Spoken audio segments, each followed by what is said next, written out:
ആകാശവാണി.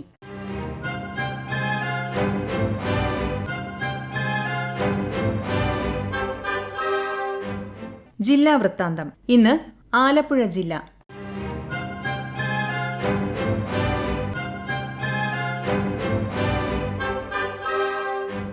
ജില്ലാ വിശേഷങ്ങളുമായി ആകാശവാണി പ്രതിനിധി ആർ രവികുമാർ. ആലപ്പുഴ ജില്ലയിൽ തദ്ദേശ തെരഞ്ഞെടുപ്പിൽ ജയിച്ച അംഗങ്ങളുടെ സത്യപ്രതിജ്ഞാ ചടങ്ങ് ഞായറാഴ്ച നടന്നു. ജില്ലയിലെ ഗ്രാമ, ബ്ലോക്ക്, ജില്ലാ പഞ്ചായത്ത്, നഗരസഭ എന്നിവിടങ്ങളിലായി 1666 പേരാണ് സത്യപ്രതിജ്ഞ ചെയ്തത്. അതിവാശിയേറിയ ത്രികോണ മത്സരമാണ് ഇക്കൊല്ലം ജില്ലയിൽ ഉണ്ടായത്. ഗ്രാമപഞ്ചായത്തിലേക്ക് 1253 പേരും, ബ്ലോക്ക് പഞ്ചായത്തിലേക്ക് 170 പേരും, നഗരസഭകളിലേക്ക് 219 പേരും, ജില്ലാ പഞ്ചായത്തിലേക്ക് 24 പേരുമാണ് തിരഞ്ഞെടുക്കപ്പെട്ടിട്ടുള്ളത്.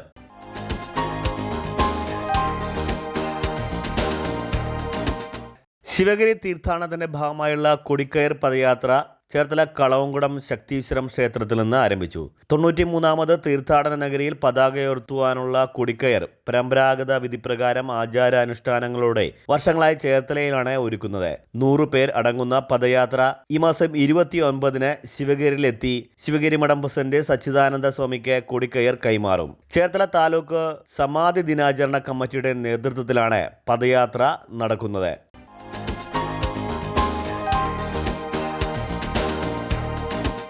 ആലപ്പുഴയിൽ കൺസ്യൂമർ ഫെഡ് മുഖേന സഹകരണ വകുപ്പ് നടത്തുന്ന ക്രിസ്തുമസ് പുതുവത്സര വിപണി ആരംഭിച്ചു. ജില്ലയിൽ 14 കേന്ദ്രങ്ങളിലാണ് ക്രിസ്തുമസ് പുതുവത്സര വിപണി ഒരുക്കിയിട്ടുള്ളത്. പൊതുവിപണിയിൽ 450 രൂപ വിലയുള്ള ക്രിസ്മസ് കിറ്റ് 350 രൂപയ്ക്കാണ് വിതരണം ചെയ്യുന്നത്.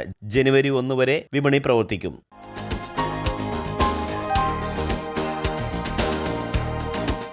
ആലപ്പുഴ നഗരത്തിലെ മുല്ലക്കൽ ചിറപ്പ് കിടങ്ങാമറമ്പ് ഉത്സവത്തിന് തുടക്കമായി. കിടങ്ങാമറമ്പ് ക്ഷേത്രത്തിലെ ഉത്സവത്തിന് തന്ത്രി എസ് ദാമോദരൻ നമ്പൂതിരി കൊടിയേറ്റ് നിർവഹിച്ചു. 2 ക്ഷേത്രങ്ങളിലും വൈവിധ്യമാർന്ന പരിപാടികളാണ് നടക്കുന്നത്. 500ഓളം കച്ചവടക്കാരും മുല്ലക്കൽ എത്തിയിട്ടുണ്ട്.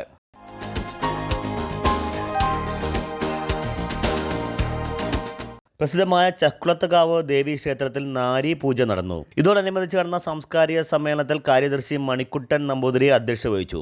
ക്ഷേത്രത്തിലെ 12 നോയമ്പ് ഉത്സവത്തിന്റെ ഭാഗമായിട്ടാണ് നാരി പൂജ നടന്നത്. ഉത്സവം 27-ന് സമാപിക്കും.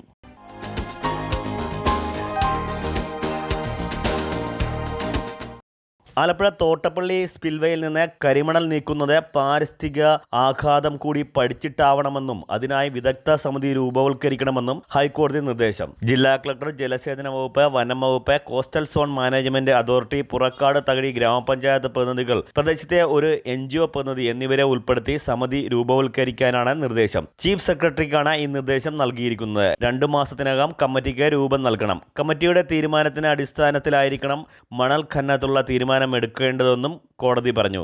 Chief justice Nitin Jamdar, justice VM Shyamkumar എന്നിവരടങ്ങിയ ഡിവിഷൻ ബെഞ്ചിൻ്റെതാണ് ഈ വിധി. തോട്ടപ്പള്ളി സ്പിൽവേയിലെ മണൽ നീക്കം ചെയ്യാൻ ദുരന്ത നിവാരണ നിയമപ്രകാരം ജില്ലാ കളക്ടർ ഉത്തരവ് ഇറക്കിയിരുന്നു. മഴക്കാലത്തെ കുട്ടനാട് പ്രദേശങ്ങൾ വെള്ളത്തിലാവുന്നത് ഒഴിവാക്കാനും വേണ്ടിയാണ് ഇത്. എന്നാൽ ഇതിൻ്റെ പേരിൽ നിരന്തരം കരിമണൽ ഖനനം നടക്കുന്നുണ്ടെന്നും പാരിസ്ഥിതിക പ്രശ്നങ്ങൾ ഉണ്ടാവുന്നുവെന്നും ആരോപിച്ച് ഗ്രീൻ റൂട്ട്സ് കൺസർവേഷൻ ഫോറം എന്ന NGO സമർപ്പിച്ച കേസിലാണ് ഹൈക്കോടതി ഇത്തരമൊരു വിധി പുറപ്പെടുവിച്ചത്.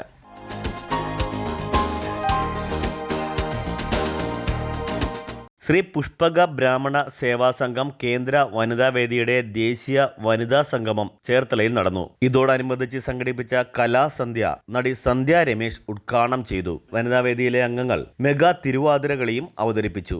ചടങ്ങിൽ കേന്ദ്ര വനിതാവേദി ചെയർപേഴ്സൺ സുജാത കൃഷ്ണകുമാർ അധ്യക്ഷത വഹിച്ചു. ക്ഷേത്ര കലാ അക്കാദമി അവാർഡ് ജേതാവ് വത്സല D നമ്പ്യാരെ ചടങ്ങിൽ ആദരിച്ചു.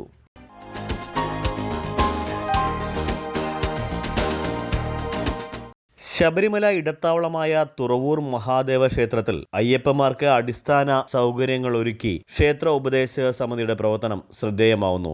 അയ്യപ്പന്മാർക്ക് ദിവസവും ഉച്ചയ്ക്ക് അന്നദാനം നൽകുന്നുണ്ട്. മുൻകൂട്ടി വിളിച്ചറിയിക്കുന്നവർക്ക് പ്രഭാത ഭക്ഷണവും തയ്യാറാക്കി നൽകും. ആവശ്യമെങ്കിൽ സൗജന്യ വൈദ്യസഹായവും നൽകും.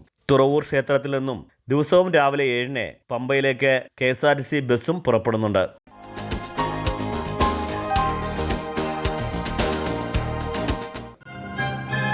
ജില്ലാ വൃത്താന്തം സമാപിച്ചു.